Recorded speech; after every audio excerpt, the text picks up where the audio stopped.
he's a great fighter, but he's getting too much credit for fighting me. Who else was he going to fight at 147? Nobody. Who is he going to fight at 154? He couldn't fight someone else at 147 because if he didn't fight me, they would say he was ducking me.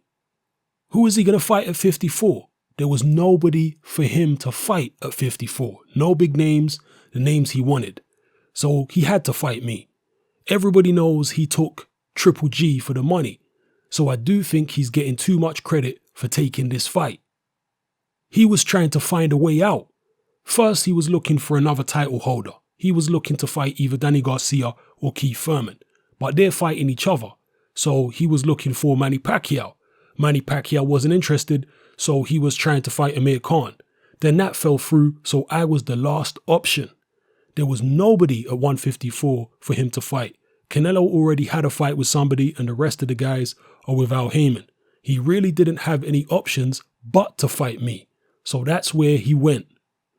Those are the words of Errol Spence in the wake of his fight or his opportunity as mandatory challenger to fight Kell Brook being confirmed by the IBF just a few hours ago. Now, I can't refute anything that Errol Spence has said there. He said that Kell Brook basically tried to exhaust every other possibility, and the last resort was actually taking on his mandatory challenger in Errol Spence. Facts. That's what happened. Exactly like Errol Spence described it. And this is not conjecture, people. All the Kell Brook fans that want to get upset about it, get upset with Kell Brook because everything that Errol Spence said there is true. It's all documented. Eddie Hearn came out publicly and was talking about trying to make those fights rather than fight Errol Spence first. So why are you getting mad? Get mad at yourselves or get mad at Kell Brook for trying to go a different direction rather than face his mandatory. Now, to be fair, all of the guys that Kell Brook was trying to fight instead of Errol Spence were much bigger names than Errol Spence. There were much bigger fights commercially than fighting Spence. All of those guys have better resumes than Errol Spence. This is true. But at the same time, Errol Spence is Kell Brook's mandatory. And when Kell Brook had mandatories like Kevin Bizier and Jojo Dan, did he try and exhaust every other possibility before deciding to fight those guys? No, he didn't. In fact, it was the opposite. I remember when the Jojo Dan fight came around and Kevin Bizier and all that, him and Eddie Hearn were saying, oh, well, we'd like to fight the big names, but the IBF are very strict, so we're going to have to go ahead and fight our mandatory first, and then we'll start talking about the big names. This was their attitude towards it. They were very adamant they had to comply with the IBF and sort out their mandatory first before they start talking about any other fights.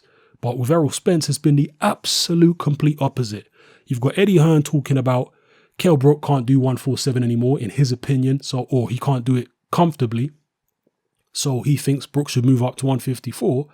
But in the same breath, he's trying to make fights with Khan and Pacquiao at 147, contradicting himself.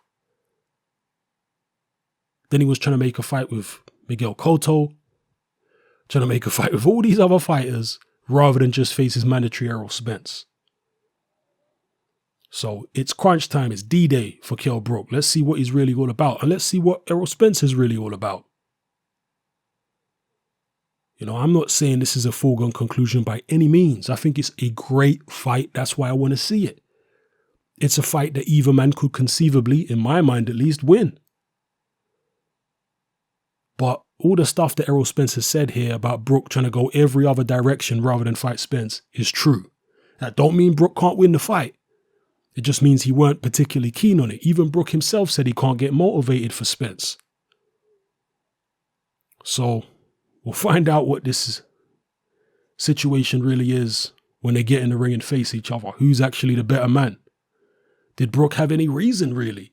Maybe, did Brook have any reason really to try and avoid this fight?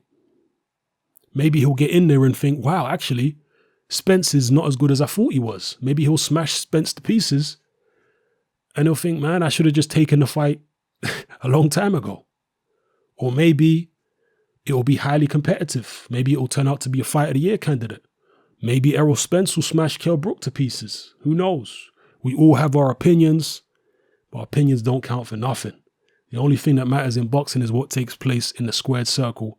And hopefully, fingers crossed, this fight will go ahead and we'll find out who's the better guy. All right? Drop your comments in the comment section below. Let me know how you feel.